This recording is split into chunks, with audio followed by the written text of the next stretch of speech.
So we will start preparing the panel, and this aligns very well with what Dom just said about AI significance in Web3. This panel is about Asia's role in the future of Web3 and AI. So while I call the speakers on stage, let's set up the chairs for the panel discussion. And we would like to invite Lomesh, the VP of Growth for DFINITY, Victor Yim, Head of Fintech Cyberport, Isaac Tse, Senior Manager at HKSTP, Eugene Sun, CEO, Managing Partner at Blue Rabbit, and our moderator, Matt Haldane, Editor from South China Morning Post.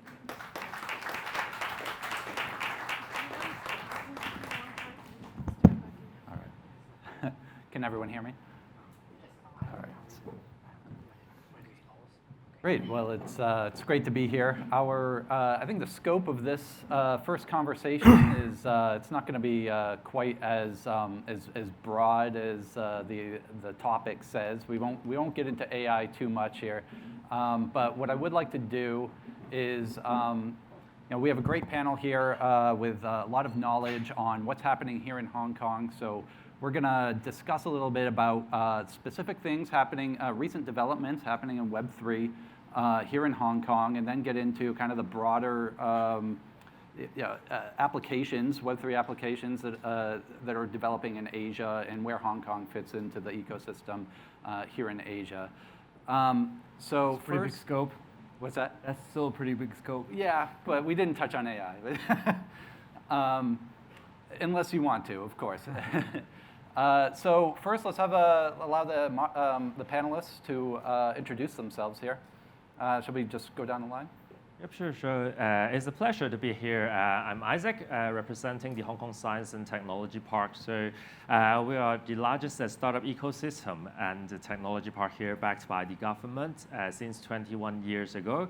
And so far, during all these years, supporting startups and tech enterprises in AI Web3 space has always been our mission. And we're aiming to not only provide services, funding, but also to build up the whole ecosystem and the industry chain here, so as to make sure that, with our resources and our network and our ecosystem here, we could eventually push forward the whole Hong Kong's Web3 development and digitalization. Hello, everyone. My name is Eugene. I was previously at Seba trying to build out our Asia presence. It's a Swiss-based crypto bank. Now building a new platform called Blue Rabbit. The idea is to take people who lack either the knowledge or the desire to be active crypto investors and help them build exposure and know-how in crypto in stages.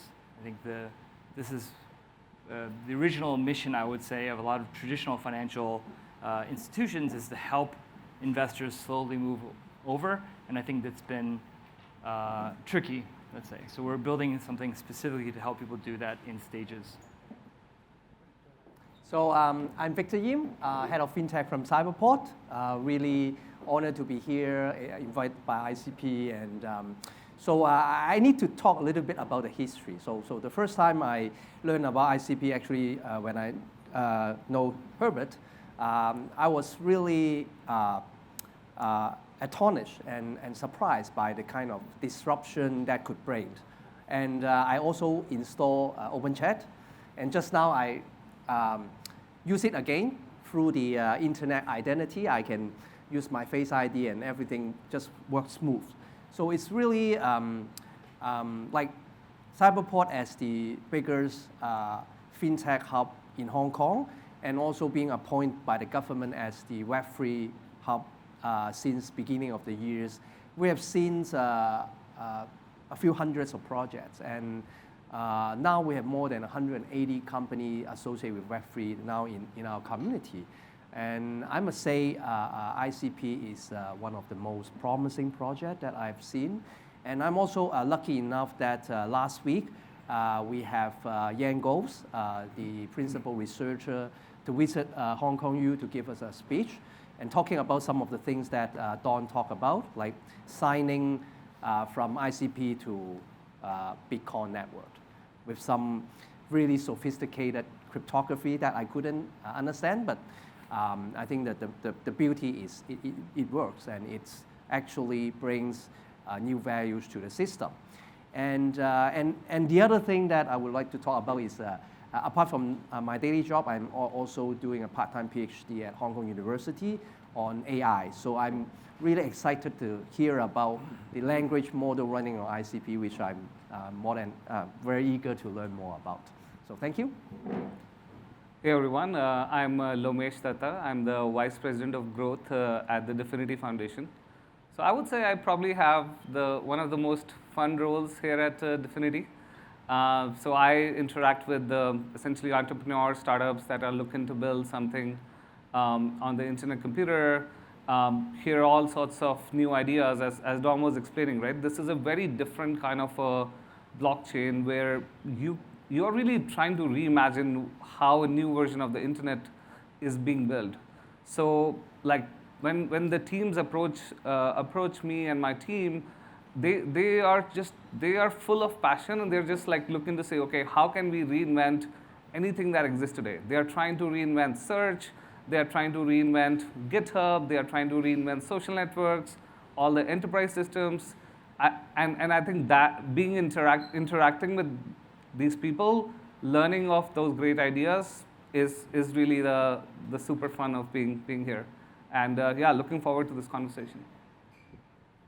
Great, thank you.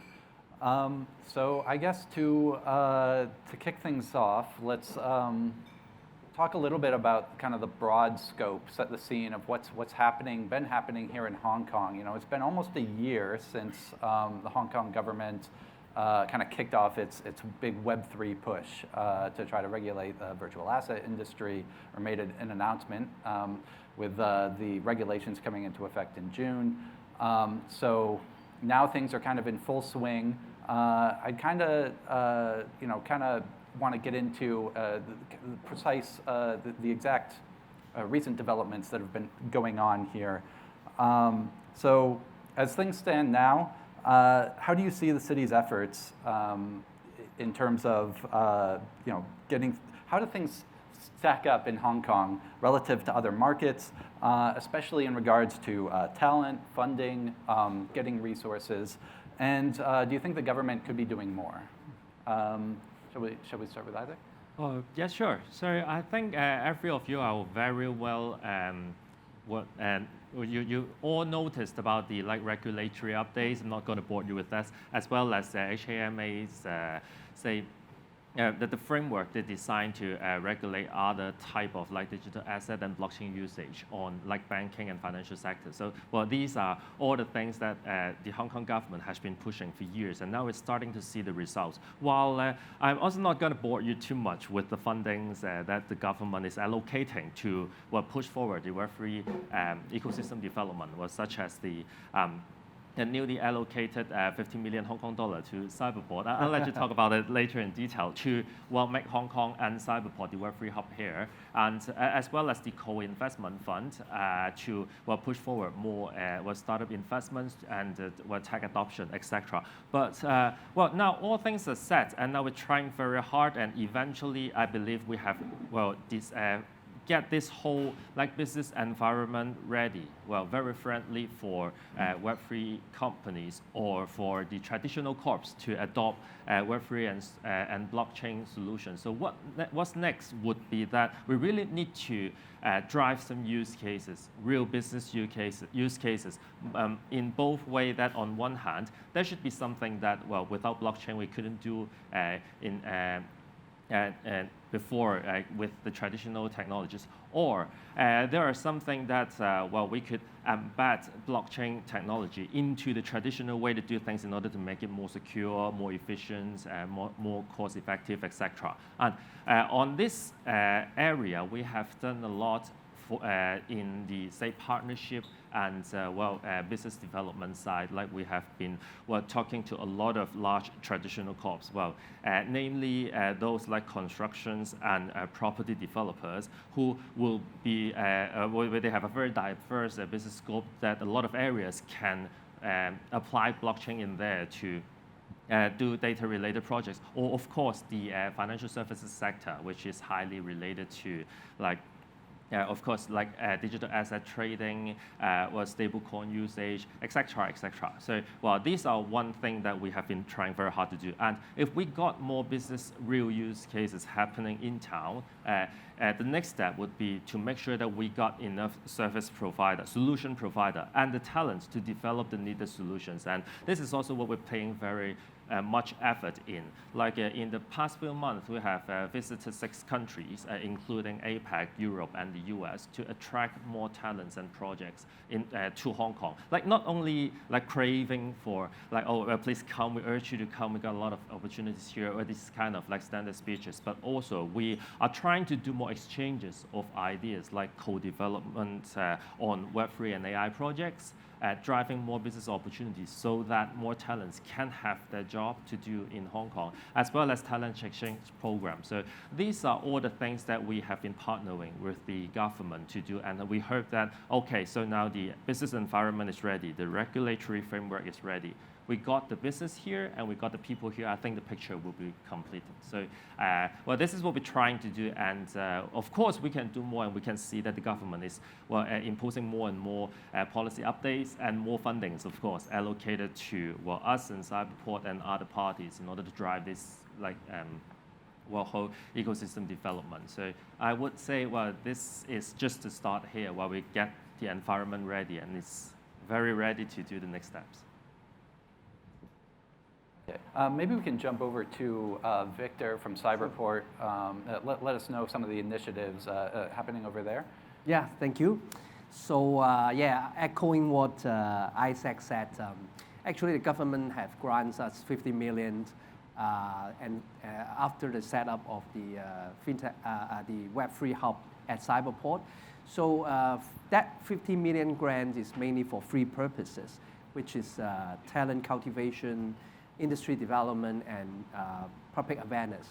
So within these 3 missions, so the first one, we actually already set up a Web3 Academy, like focusing on Web3 content.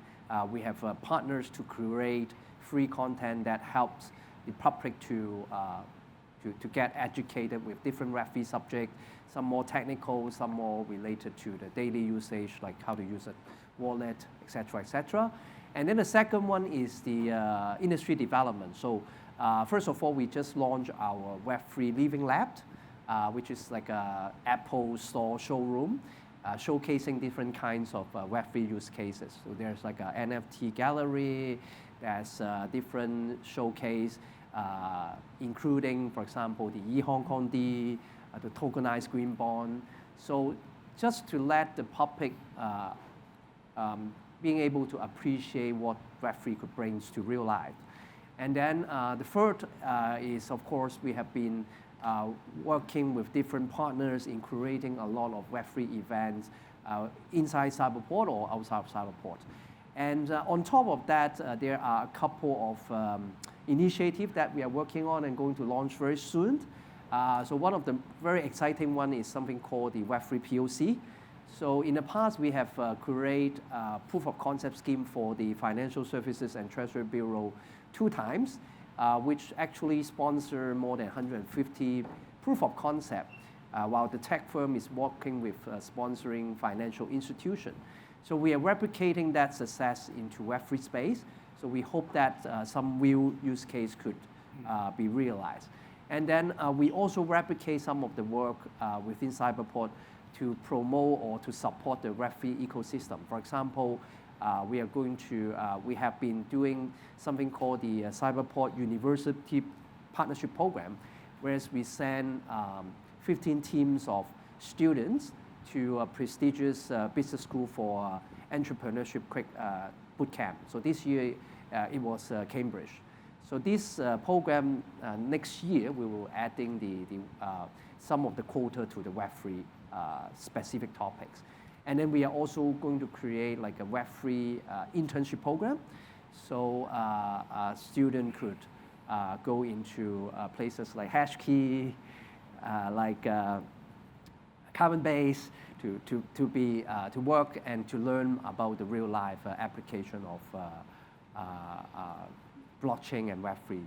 So I think that's pretty much what we have been doing with this 50 million. Back to the questions from Matt is about like, so I'm kind of in the middle of this last 10 months or so. So very soon we are going to have our FinTech Week again, and for those who are not based in Hong Kong, you're welcome to come back to join us. And virtual assets. That's not unique to Hong Kong, but also Singapore and the other markets that have kind of been trying to attract this business. But there have been a recent string of high-profile scandals, obviously, which I probably do not need to educate anyone in this room about. So this has kind of resulted in a push more towards decentralization, like true decentralization. This is perhaps more in the spirit of the internet computer. Decentralized finance has been getting more attention recently, non-custodial solutions for holding crypto and related assets. Now this also does bring some more complications. There are cybersecurity concerns, there are technological hurdles for customers or for users, so it's not always necessarily a straight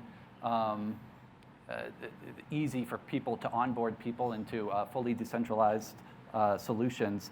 But I'm wondering, how is DeFi being embraced here in Hong Kong and in the region more broadly? And how can it be integrated into traditional infrastructure and institutions in a way that perhaps reassures markets and regulators about some of the challenges that this presents? I think, Eugene, you might have a good perspective on this, given your background. Do you have any thoughts on that? Yeah, I'd be happy to share. I'm not trying to dodge the question because it's a complex one. It's very loaded. But I would say, back to the previous question, just briefly, I've had the privilege of being in close dialogue and some closed-door sessions with the financial secretary, the key regulators. I would say the intention is very clear. There's a lot of energy being put into it, but there's a really, really long way to go. And I would actually say something a bit controversial maybe, which is just as we've talked about ICP, I think it's wonderful that they're being attracted to Hong Kong, but what we just went through is at least a step function change, if not something faster than that. And regulators and the government, that's just not how they're designed. They're not designed around step function or exponential change. And that's more or less what we're facing now. So DeFi, I won't go to the details of that. I'm happy to share about that. Back in my previous job, we talked to regulators a lot about DeFi, and there are ways to make a very safe, permissioned, there's many technical solutions, but it breaks if you have a permissioned DeFi setup, it breaks the traditional view of KYC AML, which is trying to take an old world way of solving something and apply it to something that's changing very fast. And that's DeFi, but that will continue to play out in as all the innovation comes online. So to really be competitive, I think Hong Kong needs not only to draw talent and to offer money, but also to have a pretty big change in terms of attitude. It has to be less, I think regulation needs to become less prescriptive and more kind of principles-based. That's the only way to really become competitive, I would say, with the ones that are moving the fastest. Okay. Do you see a particular uptake in DeFi, like here in Asia versus the rest of the world, or do you have any sense of what's happening there? I do. I definitely think DeFi continues to have huge advantages, even during, right now where things seem to be moving sideways and are not as there's not as much liquidity in DeFi as there had been. I think it continues to offer some very strong benefits, I would say. So the use case is there, the traffic is definitely there. So how the government wants to support DeFi or not support it, but then make room for it, I would say, becomes really the big question. Yeah, great. I don't know if anyone else has, obviously chime in if you guys have any thoughts, but otherwise, okay. Yeah, I mean, I'm happy to give a perspective, right? So again, I'll probably make it a little bit more generic than DeFi, and then like zoom into DeFi. So when we think about as our founder Dom was just explaining, right? So our mission is to ensure that the entirety of humanity's software is built on a public network. Now that is a global big picture vision, but then when we think about, we have to obviously execute local. So the vision is global, execution has to be more regional, more local. So when we think about like regions like Hong Kong, is basically when we see the pain points that our developers who are, say, in the mainland China, in other regions, they are still struggling to figure out what's the right regulation, what's the right space for them to be operating their like startups, businesses that they're trying to build. So that spans whether it's DeFi or let's say trying to build this social network and so on and so forth, it's a common challenge. So hence what people are looking for is they're trying to find windows of pockets where US is clearly becoming a major problem with the SEC and so on. So now people are looking for these pockets in the world where they can actually comfortably do business and have a little bit peace of mind on how they can kind of do stuff. So at least from our point of view, what we are seeing is that this region, especially like a few regions are emerging, Dubai, Singapore, and Hong Kong, where there is relatively a lot better clarity than in this part of the world than, let's say, US, for example. Of course, it would take a lot of time for regulators to catch up, but I think as long as the regions have the right arbitrage, they have the right talent, venture capital framework, as well as, of course, the support from the government, good things are going to happen. So I think that's at least my perspective. Okay. Can you guys touch on, so obviously, as Dominic alluded to in his intro, Web3 was not meant to be all about crypto speculation, NFTs. The idea was something more, truly decentralized applications and an internet where people are not all interacting with centralized, concentrated servers. I know there's a lot of activity, especially here in Asia. The uptake has been tremendous. There's a much higher rate of usage here in Asia of Web3 applications and crypto adoption. What are some of the practical applications beyond crypto or cryptocurrencies that exist right now for, say, and this can be on the internet computer or other Web3 platforms? What are the ways in which blockchain and related technologies are being used today for real-world effects? Anyone can chime in if you guys have a view on this. I don't know. So maybe I can start and at least give a perspective of what we are seeing on our side of the world. So one of the topics that, for example, what Dom alluded to earlier in the presentation is this concept of like SNS DAOs. So the high-level, big picture idea is, let's go beyond the token speculation, but can you create a system, a software, which instead of it being governed by some central entities, every user who is a part of that has a say in how the service runs. That's the high-level idea, right? So now apply that to anything that you can imagine. So let's take an example of these, like a centralized, like social networks like Twitter, for example. Now, someone at Twitter has the power to decide whether President Trump should be a part of the network or not. And it is probably one individual that is deciding for the community. Now, this is way too much of a power that one person should ever have. So we need to think of creating systems which are not governed by one central person, but rather the power is in the hands of the people, the users, and they can democratically vote and decide what should basically happen. So this is an example of social network, but you can extend it to basically any form of service that you use today, where the end users become a part co-owners, and they have every right, every say in the decision.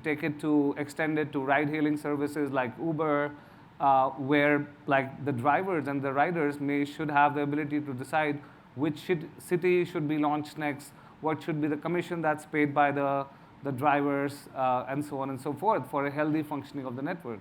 So that's like one category of application that we are seeing, at least on our side, a fair bit. Of course, these days people are also moving beyond the traditional financial application. Like I said, we are seeing versions of people trying to reinvent search, people trying to reinvent code repositories like GitHub, and those are at least some of the examples that we are seeing on our side. So we're, I know we're running over time a little bit. Maybe if you guys have a view on this, just a quick, let us know like one or two applications that you're seeing that are kind of changing the way Web3 is being used. Maybe I know there's a lot of talk about use cases outside of finance, but maybe I would talk about finance just briefly. So my old boss, Charles Lee, has started a company, MicroConnect, basically connecting Chinese SMEs with lenders. This is, blockchain allows them to have full transparency and disintermediates layers and layers of institutions, if you want to say. So it creates a win-win. I think the next stage of real-world asset tokenization, but I would say lending, as well as buying and selling, I think that's something that's coming very quickly. Also, a friend in the audience here, Max, I think carbon credit trading definitely is going to be something also that benefits greatly from decentralized monitoring and transparency. So there are certain emerging pulses of energy, I would say, that very naturally fit with decentralization. So, from Hong Kong perspective, we hope that Hong Kong can encourage more of that and also create an environment where that there could be, like I said earlier, less prescriptive restrictions, but rather an openness to try some new things, so long as they stay within principles of good behavior. Yeah, according to that, I'll make it quick. So definitely vote for real-world asset. And in particular, I think green finance and green fintech is the way to go, both for the whole world and for Hong Kong. So that's definitely the focus. And I just want to give a pretty encouraging example that I recently heard. So actually, I heard in Switzerland there's a virtual bank that run the whole core banking system on a layer 2 public chain, which is like pretty amazing. And the fact is there are only like 9 people running that bank. So for like people who used to work in IT company, we know how complicated a core banking system, and that is a way of proving like Web3 could really disrupt the way how like legacy IT is managing. So yeah, that's my view. Yeah.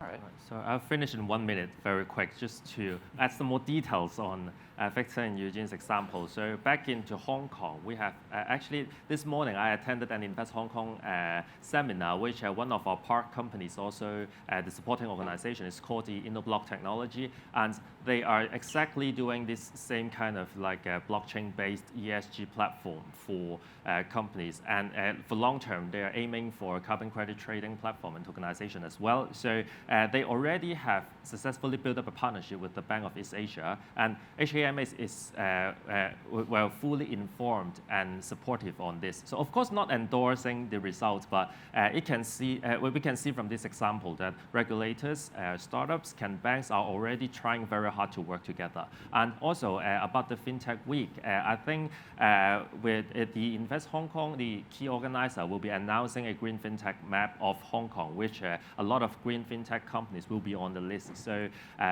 this should be approved to show that, well, Hong Kong solution providers are very ready for that. And if the large corps are also ready to adopt these solutions, they have plenty of choices. So yeah, fully agree on this point.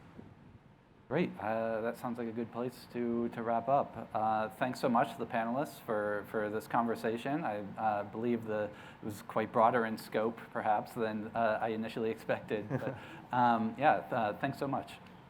Thank you.